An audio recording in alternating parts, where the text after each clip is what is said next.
Om Swastiastu. Baik, kembali lagi bersama kami dalam channel Daksu Poleng. Nah, kali ini kita akan membahas tentang racun tradisional Bali, yaitu cetik. Nah, mungkin langsung saja Beli Jero. Di Bali kita akan mengenal istilah cetik ya, Beli Jero. Nah, apa sih cetik itu sendiri, Beli Jero? Jadi cetik itu adalah racun Bali ya. Jadi racun Bali yang dibuat itu menggunakan bahan-bahan tertentu yang berasal dari alam.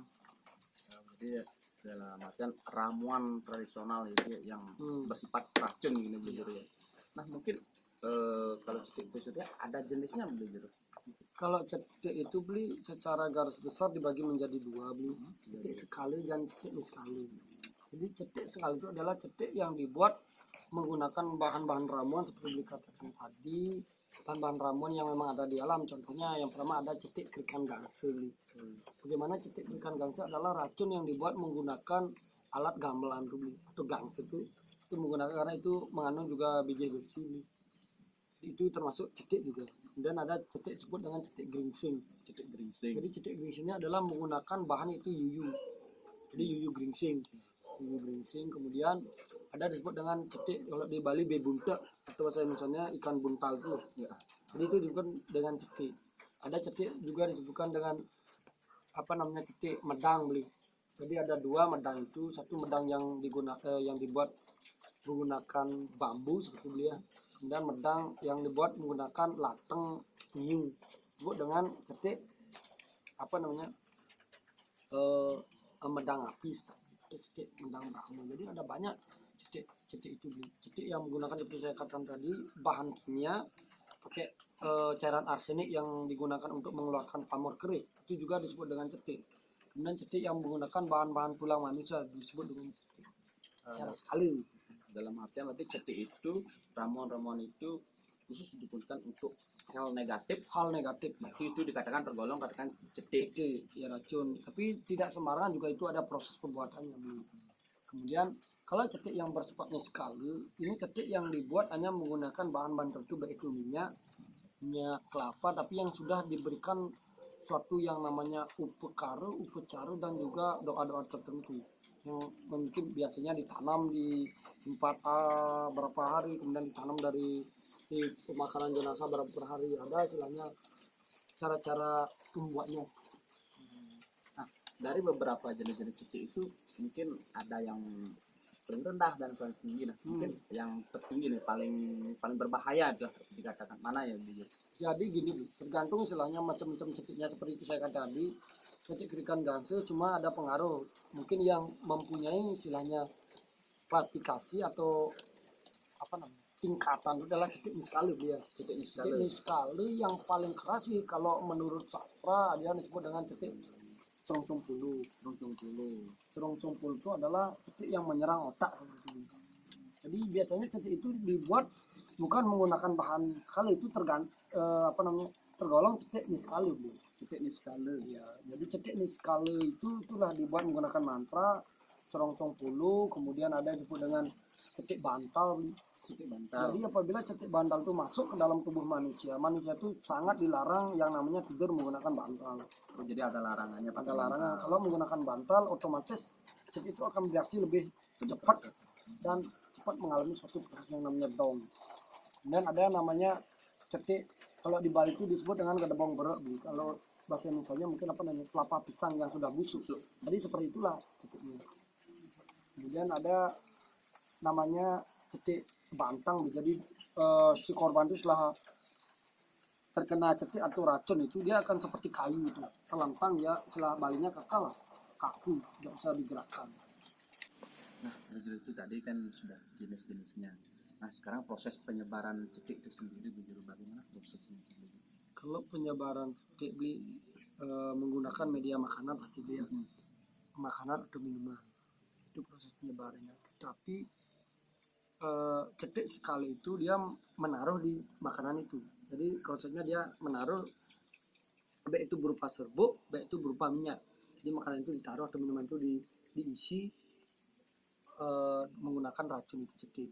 Tapi kalau cetik sifatnya niskale seperti saya jelaskan tadi, itu menggunakan arah angin. Jadi dia hanya menggunakan mantra atau menggunakan minyak yang ditaruh di kuku, kemudian lewat mantra disebar itu disebut dengan Brangjanu. Itulah prosesnya kalau penyebaran cetek secara skala dan skala. Oh, bedanya kalau cetek Skala langsung langsung aja. Ya. Kalau skalanya lewat angin, mata angin dan begitu juga. ketutupan mata benar. Nah, di jeruk, bagaimana kita cara tahu kalau makanan dan minuman itu mengandung cetek di jeruk? Mungkin ada trik-trik bagaimana Iya, itu? iya. Jadi gini Bli, di dalam sastra Bli ya disebutkan di sini banyak teman-teman mungkin ingin belajar lah bagaimana cara mengobati seperti itu, bukan istilah cara membuat. Kalau membuat itu adalah sesuatu yang sangat dirasakan oleh leluhur kita. Juga saya tidak mau istilahnya mengungkap, saya tidak menjadi bumerang lah untuk kita semua. Kalau cara mengobati racun atau cetek itu ada banyak referensi sastra yang bisa teman-teman pelajari. Itu ada yang namanya Parspati Kalpe, kemudian ada namanya Mentat Keldaki, Seraken Tingkep, Kalimosadi, Budek Kecapi Cemeng, dan lain sebagainya. Itu ada banyak referensinya.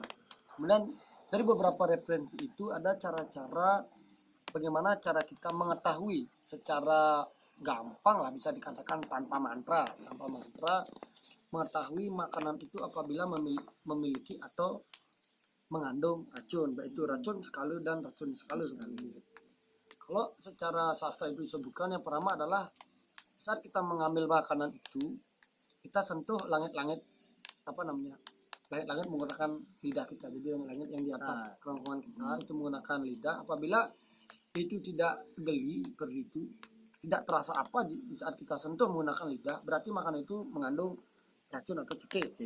Kemudian cara kedua adalah kita mengambil makanan itu, kemudian kita taruh di tangan kita yang kiri beberapa detik, kemudian kita pindah ke tangan kanan. Jadi apabila itu mengandung racun, dia akan pecah dengan sendirinya seperti itu. Kenapa? Karena di dalam konsep sarineng penyu akan menjadi penengan, itu ada konsepnya. Kemudian cara yang kedua adalah apabila kita mengambil makanan, kita contoh ini minuman, kita melihat tidak ada bayangan kita di minuman itu, itu berarti minuman itu mengandung cetek atau racun. Dan bahkan binatang lalat pun tidak akan mau hinggap di makanan atau minuman itu, karena kan binatang lebih pekat daripada manusia. Nah, mungkin teman-teman itu ketika jeruk, bagaimana kita cara mengetahui makanan atau minuman kita berapa cetek sendiri ya. Nah, di jeruk, kalau kita juga di Bali mengenal dengan bebayi. Nah, apa sama dengan cetek itu sendiri? Jadi gini, kalau bebayi dengan cetek itu beda ya. Karena cetek itu adalah konotasinya dia ke racun. Racun yang dibuat oleh manusia, baik itu menggunakan bahan alam atau menggunakan mantra yang juga berasal dari bahan alam. Bahan alam itu sebenarnya di mix atau dimantrai untuk racun. Kalau bebayi itu lebih banyak ke acep-acepan. Jadi konsep istilahnya ilmu pengibu itu ada yang namanya anesti, anloh, anprangjanu. Kalau anesti itu nama sama dengan acep-acepan. Jadi itu acep-acepan, baik itu bebayi, sesawangan dan lain sebagainya, itu termasuk dengan acep-acepan atau desti. Kemudian bebayi juga termasuk dengan desti. Kalau andeluh itu apabila orang yang memiliki ilmu hitam mampu istilahnya mendatangi si korban dengan mencekek leher korban, itu menggunakan dedeluh. Kalau anrangjanu itu menggunakan tatapan mata atau jenana atau pikiran meracuni orang. Itu jenana seperti tadi cetek nih sekali itu dijalankan menggunakan jenana disebut dengan anrangjanu. Jadi beda, jadi beda jenisnya, hanya sama dengan ilmu ke kirinya saja ya. Benar, sama ke kiri jadi begitu. Mungkin di Jawa disebut dengan santet lah seperti itu. Jadi itu termasuk anesti itu andeluh. Nah, begitu. Sekarang gini. Bagi orang yang sudah kena cetek nih, ya, cara penawuran pertama itu bagaimana sih begitu? Jadi gini, kalau kita istilahnya kena cetek yang istilahnya mungkin sifatnya sekali atau sekali ya. Yang pertama dalam konsep kita adalah meminum minyak bali tanusan atau minyak bali kelapa lah. Minyak kelapa itu minum kurang lebih secangkir atau seseloki ya. Ini ada penepal. Kemudian menggunakan susu tawar, susu tanpa rasa itu kan. Itu menggunakan itu bisa. Kemudian menggunakan yang namanya kelungah atau bungka, nyogading atau nyogadang yang sudah dicampur dengan minyak bali tandusan, Bali Tandusan. atau yang di dalam konsep sastra yang paling mujarab saya katakan di sini adalah menggunakan daun sirih yang temu ruas. Apabila ada daun sirih yang buatnya itu sama garisnya, dan daun sirih itu masukkan ke dalam gelas, kemudian isi minyak bali tandusan, kemudian diisi air hangat dan itu minum. Tetapi daun sirih itu ada yang namanya rerajahan atau gambarannya. Mungkin teman-teman jika ingin mengetahui yang digunakan untuk ini kan tujuannya kebaikan ya, bisa di DM IG yang pribadi atau IG Taksi Poleng, pasti kami akan memberikan. Atau untuk teman-teman yang mau selainnya mempelajari buku-buku yang berhubungan dengan pengobatan ilmu tradisional, bisa di DM, mungkin kami akan berikan fotokopiannya, nanti kita kirim, ini gratis, kita sama-sama belajar lah. Dalam artian ini adalah ilmu untuk mengobati, bukan untuk membuat, untuk mengobati. Nah, jadi itu teman-teman, kalau memang teman-teman ingin belajar jadi mengenai tentang cara pengobatan itu sendiri, mungkin Gero memiliki beberapa lontar gitu ya katakannya. Nanti kita akan share, kita sharing sama menjaga kita kebaikan. Nah, Gero, bagaimana bisa cara mengatasi ciri-ciri yang kena cetek itu sendiri, Gero? Nah, mungkin apa memiliki dampak yang permanen gitu. Jadi ciri-ciri orang kena cetek itu kan banyak, dia tergantung jenis ceteknya. Tapi secara istilahnya garis besar, yang pertama adalah kepala pusing, kemudian mata merah istilahnya kunang-kunang matanya, kemudian perut sakit, mules, keluar keringat dingin, dan susah tidur seperti itu.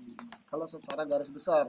Tapi kalau secara terperinci itu setiap cetek itu memiliki yang namanya obatnya khusus, kemudian memiliki ciri-ciri khusus, bagaimana cara cetek itu menyebar, bagaimana ciri-ciri orang itu setelah kena cetek, bagaimana dampaknya dan bagaimana cara pengobatannya, itu ada dalam sastranya. Jadi kami bahas hanya secara garis besar karena terbatasan waktu. Untuk teman-teman ingin menanya lebih jauh, lebih dalam spesifik tentang hal ini, bisa di DM IG Taksi Poleng. Lupa lagi satu, dampaknya beliau. Jadi dampak yang ditimbulkan daripada racun ini atau cetek ini adalah bersifat permanen. Kenapa? Kalau cetek itu, contoh cetek niskale lah, kita masuk ke tubuh manusia. Cetek niskale ini masuk ke tubuh manusia, dia akan, kalau lambat pengobatan, dia akan menyerang yang namanya organ tubuh manusia. Organ tubuh manusia baik itu jantung, hati, dan lain sebagainya. Jadi apabila proses cetek itu sudah kita bersihkan, sudah kita netralkan, tetapi kita perlu yang namanya obat tradisional, baik itu loloh atau kita obat dokter untuk menyembuhkan akibat daripada cetek ini. Jadi saya ibaratkan seperti orang yang terkena atau tertusuk paku yang karatan seperti itu ya. Jadi apabila kita, contoh ini, si pakunya adalah cetek tertusuk ke tubuh manusia, kemudian kita ambil si pakunya atau kita obati cetek ini, tetapi bekas katanya itu akan masih menempel. Jadi ini ada proses yang namanya perlu pembersihan secara kontinu. Sama juga cetek ini sekali, contoh seseorang pernah terkena cetek somsom puluh dan lain sebagainya, itu sudah sembuh, disembuhkan, tetapi dia akan ada membekas, baik itu di dalam kerongkongan, kan akan memasuk lewat kerongkongan, atau hidung, pernapasan ini akan rusak. Jadi perlu proses yang namanya terapi lewat usade Bali atau obat dokter yang nantinya mampu menyembuhkan organ itu. Jadi kalau ceteknya itu perlu proses yang namanya obat tradisional, tetapi akibatnya itu perlu yang namanya obat tradisional atau obat medis. Akibatnya. Jadi bagi yang mungkin teman-teman yang pernah kena ramuan tradisional, Ya kalau salah makan biasanya kambuh dia. Ini berarti tergolong yang mana, mungkin teman-teman bisa cek langsung ya. Nah begitu juga perlu juga kita berobat ke medis juga. Benar. Yang kita imbangi dengan medis juga. Ada lagi seputar, mungkin lebih banyak ke teman-teman jika ada pertanyaan seputar cetek atau racun atau pepasangan atau lain sebagainya, mungkin suatu saat kita akan bahas tentang apa itu pepasangan, bagaimana dampak pepasangan, ciri-cirinya, dan bagaimana penetralnya. Tunggu video kami selanjutnya seputar ilmu mistik Bali, mungkin dia. Ya, kita aja. Baik teman-teman, mungkin itu saja sih yang mungkin kita bisa bahas tentang mengenai cetek ini. Nah mudah-mudahan apa yang tadi yang kami jelaskan bisa bermanfaat bagi teman-teman. Apabila ada kami yang kesalahan kata, mungkin kami di sini bukan bukan sok tahu, jadi seperti itu, Benar. kita di sini sama belajar, Ya, sama juga mengingatkan ingin juga tahu tentang ilmu. ya ilmu tradisional Bali. Mari kita di sini sama-sama sharing aja ya. Kalau mungkin teman-teman memiliki referensi atau pengetahuan yang lebih, mari kita sharing di channel, dan juga di komen di IG Taksu boleh. Mungkin untuk teman-teman ada suatu istilahnya kutipan kata Mutiara bahwa penyakit itu berasal dari alam dan juga obatnya itu sudah disediakan oleh alam. Jadi bagaimana kita istilahnya mencari obat itu untuk kesembuhan kita. Baik teman-teman, ingat like, share, dan subscribe channel Taksu Poleng agar kami terus bisa berkarya. Baik Bijero, kita tutup dengan para pesan. Om Santi Santi Santi Om.